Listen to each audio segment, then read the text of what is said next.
Hey guys, welcome back to Beauty and the Beasts, where we do all things beauty while telling spooky stories.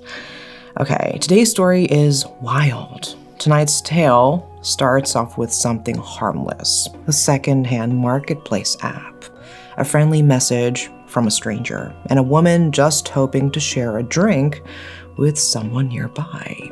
But what begins with a smile and a casual chat slowly twists into something far more unsettling. A story about loneliness, obsession, and a presence that would just never let go.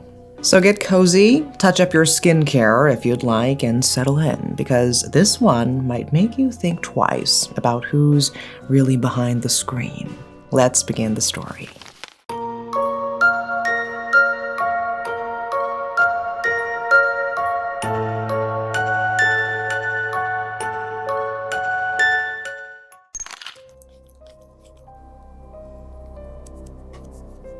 Okay, so when's the last time you called a friend?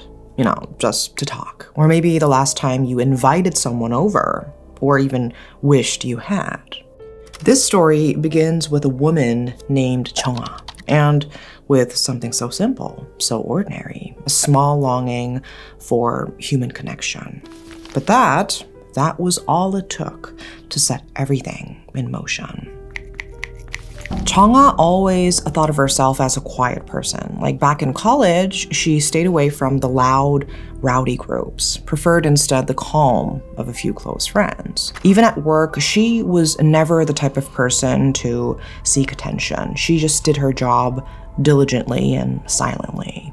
2 years ago, she moved to Seoul on her own. No family nearby, no boyfriend, no friends from her hometown. But she had to. It was a practical choice, a choice for survival. And over time, she adjusted. The solitude became routine, and there was even comfort in it. Living alone meant she could keep a strict routine. She didn't have to answer to anyone, no awkward small talk, no pressure to smile when she didn't feel like it. But after a while, that comfort turned into something else, a silence, heavy, even oppressive, like the air in her apartment had stopped moving. And it hit her one evening. Maybe humans really aren't meant to live completely alone. Coming home after work, she'd flick on the lights and just realize this place wasn't a home. It was just a space, empty, echoing. Dinner was usually a microwaved convenience store meal, hardened and cold, like chewing on dog food. And the people who used to matter, they felt further and further away. No calls, no texts, just ads and clickbait news on her feed. About a year into her solo life, something started to shift. Every now and then, just once in a while, she wished she had someone, like anyone to talk to laugh with, to feel a little bit alive. One night, she opened the 당근 Market app, and literally it means carrot market, the most popular app in Korea for buying and selling secondhand things with people nearby. But it's more than just a marketplace. It's where strangers become actual neighbors, where loneliness hides behind listings. People use it to sell toasters, old couches, forgotten books, but they also use it to meet, to fill silence. So it goes like, anyone want to grab a bite nearby, looking for someone to share a drink with tonight. It's casual, harmless, or at least that's how it seems. She wasn't even planning to sell anything. She just opened it out of habit, tapped on the community tab, started scrolling. And this had become part of her routine, browsing people's posts, imagining their lives. But that night, something caught her eye. A post. Actually, several posts. Looking for a girlfriend, just someone nearby to hang out with. I'm so bored living alone. Any girls want to chat? I'm cool with any age, just want a fun convo. Dozens of messages like that, lonely voices reaching out into the void, just like hers. Chonghwa was scrolling through the app when her finger, almost on its own, tapped the right post button. She stared at the screen for a second and then typed, looking for a girlfriend, someone nearby to chat and maybe grab a light drink with. If it's too late to meet, just messaging is fine too. She didn't think much of it, just hit post and set her phone down, feeling a bit dazed. But less than 10 minutes later, ding, a notification. Username Eunyoung. Profile picture, a cartoon puppy. The message, I'm a little older. Is that okay? I don't have any female friends either. I was so happy to see her post. Her first message was gentle. It was kind. And what followed felt oddly warm, familiar even. Eunyoung didn't use slang or abbreviations. She typed everything with perfect grammar, like she was writing a letter, not a text. And her tone, it was soft, careful, yet comforting. It made Chonghwa feel like she was talking to someone honest, someone safe. It's so weird that you live nearby. I've been here for 3 years and never made a single friend. I was about to drink alone tonight, even order chicken feet. But it would be nice if someone joined me. Eunyoung 언니 means sister in Korea. Eunyoung 언니 didn't rush things, but she closed the distance between them so naturally, so fast, that it felt they've known each other for years. She used the words like 언니, we, or let's, and whenever Chonghwa asked her a question, Eunyoung always replied with thought and emotion, never just a yes or no. That empathy, that loneliness, Chonghwa could feel it. And before she knew it, she started letting her guard down. Then, a little after 8 p.m., Eunyoung 언니 sent a message. Want to meet tonight? I already ordered the chicken feet. If you could just bring some drinks from the convenience store, we're good to go. Don't feel pressured. Just come. Now, most people would have hesitated, paused, thought twice. But Chonghwa, she couldn't explain it. Maybe it was the weather or the silence in her apartment that night, but something inside her really wanted to go. So she told herself, just for a little while, what's the harm? She went out, bought a few bottles of soju and beer from the corner store, and just like that, the plan was set. Eunyoung sent her an address. It's the 4th floor. Doors open, just come up. And at that moment, something inside Chonghwa stirred, a flicker of unease. Why would someone give out their home address so casually? What if it's not who I think it was? But still, she had already made up her mind. She was definitely going. 9 p.m., Chonghwa stood in front of this old apartment. Its outer walls yellowed with time and its windows dim and lifeless. That's when it suddenly popped into her head. The pepper spray in her bag, a gift from a friend long ago. Every woman living alone should carry one, she had said. Back then it felt like a joke. Now it felt like her only shield, just in case, because you never know. The building's front door wasn't locked. No passcode, no intercom buzz. It just opened. She stepped inside this dim entryway. The stairs were cloaked in darkness. The lights either broken or just never replaced. And the walls covered in old curling flyers, some faded, some torn, all forgotten. She climbed one floor, then another. Her footsteps echoed, but the building felt like it was holding its breath.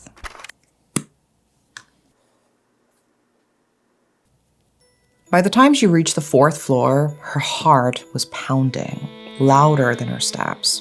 At the very end of the hallway was the door. Eunyoung, she told herself, like a chant, a reminder that this was just a friendly visit. She took a deep breath and raised her hand to knock. And a voice, soft, unfamiliar, slightly too cheerful, called out, "You made it. Come in." Startled, Chonghwa pushed the door open just a bit. And it didn't resist, not even a lock. Who doesn't lock their door these days? But the real shock came from something else entirely. The smell that hit her like a punch. Her hand flew up, covering her nose instinctively. Alcohol, cigarettes, mildew, rotten frying oil, a hint of old makeup, and artificial air freshener fighting for dominance. It didn't blend. It clashed like odors were battling in the air, choking out her lungs. And then there she was, Eunyoung 언니, standing just a few feet away, smiling. But not the kind of smile that welcomed you. No, it was the kind of smile you wear when you've been waiting for a very, very long time. The dog's in the room, she said sweetly. She gets scared around new people. I locked her in so she wouldn't bark. Her voice was kind, warm, even. But Chonga froze because there was no barking. None. And no dog smell. No leash by the door. No food bowl. No toys. Nothing.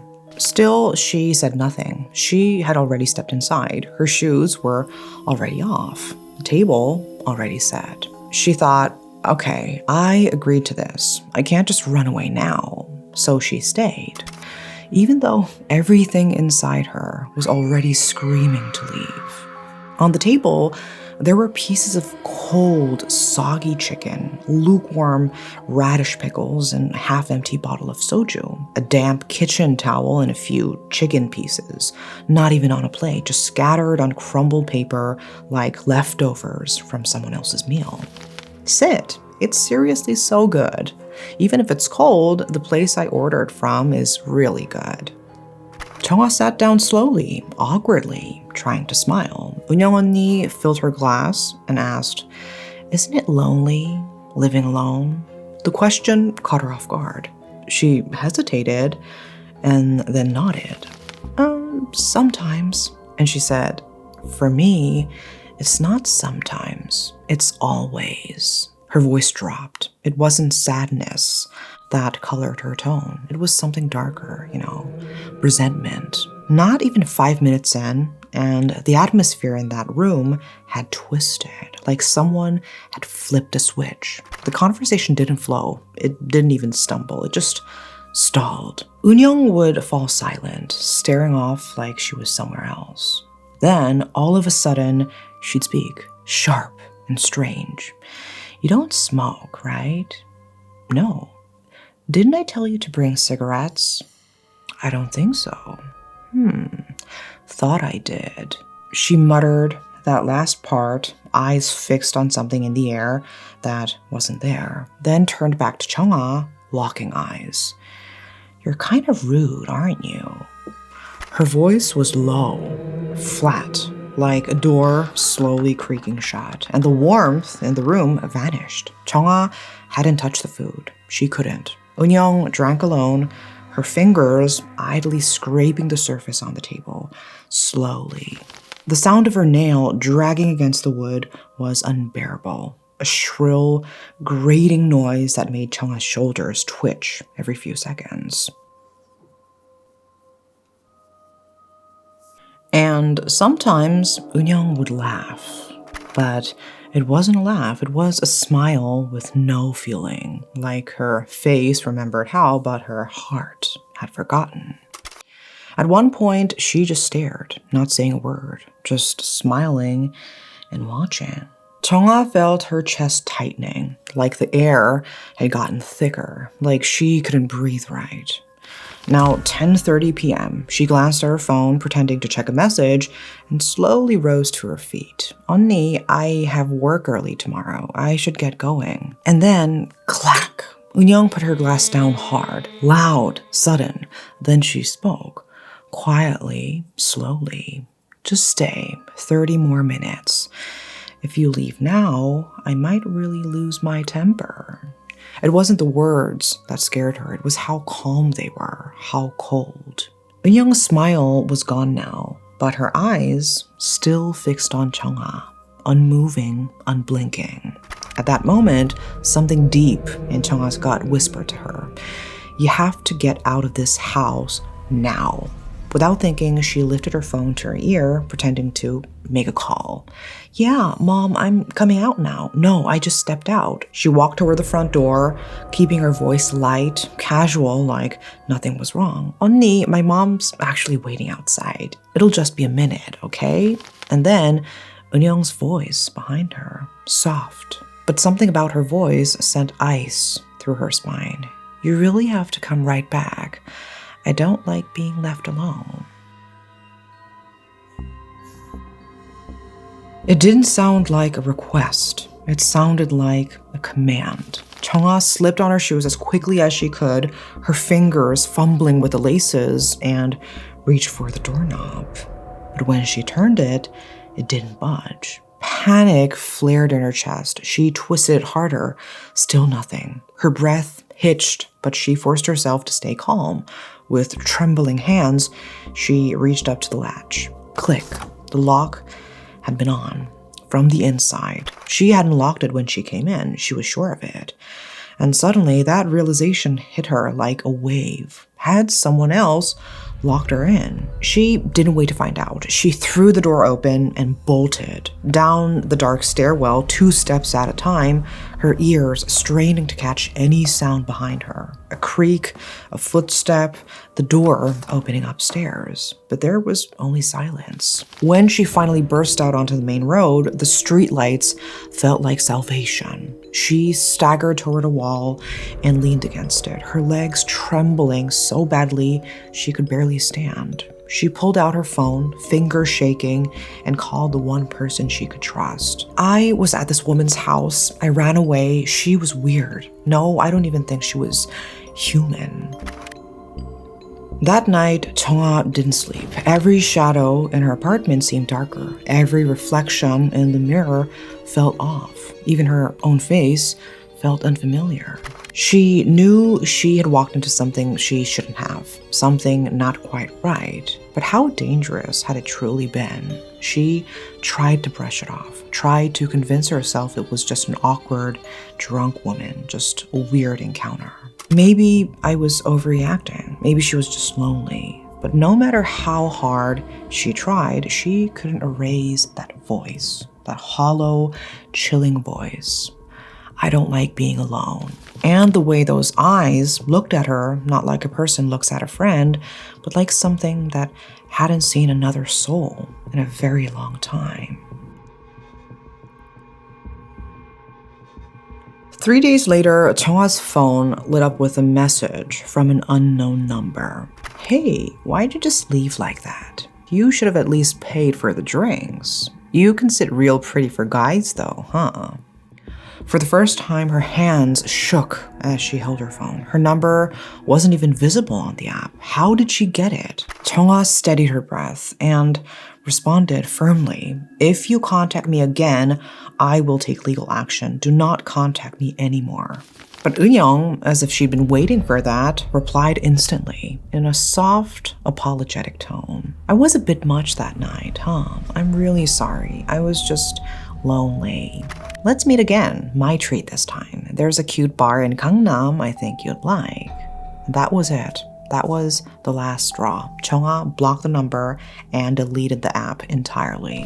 She wanted to believe that was the end. But a week later, a new alert. Instagram follow request. A private account, 0 followers, following 1. Username filled with symbols and numbers.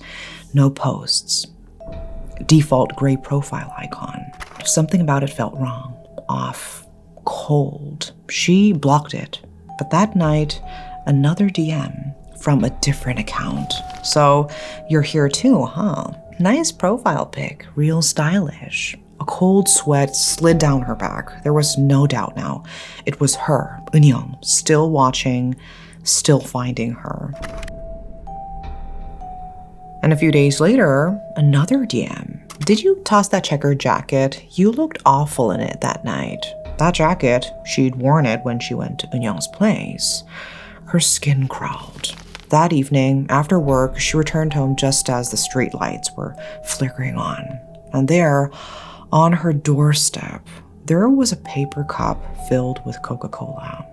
a white cup, cling wrap stretched tightly over the top.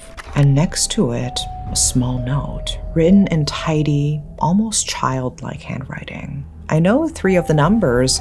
It will open soon. Her knees nearly gave out. She had to grip the wall to keep from collapsing. This wasn't just a prank. Not anymore. She knew part of Chungha's door code. She had been here. She was close. With trembling fingers, Chungha dialed the police, filed a report, spoke through clenched teeth, trying not to cry. That night, she didn't turn off the lights. She didn't shower. She didn't sleep.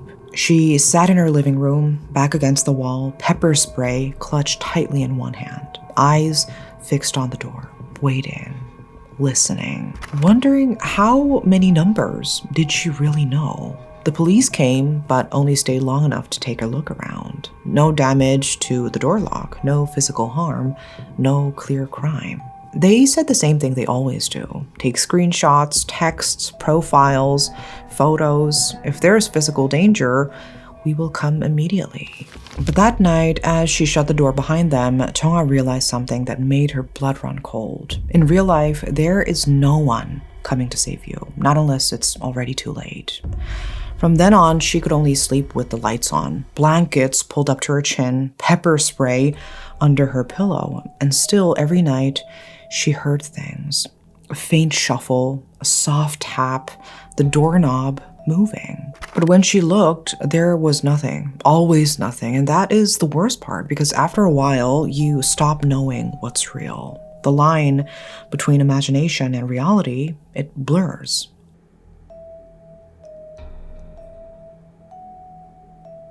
And one day, a friend sent her a message. Hey, I saw something on the Carrot app, and I think it's like your story. A woman inviting people over, place full of garbage, weird behavior. You should see this. Chungha clicked the link, and what she read chilled her to the bone. Another woman, same pattern, same story, except she wasn't as lucky. She was stalked for months.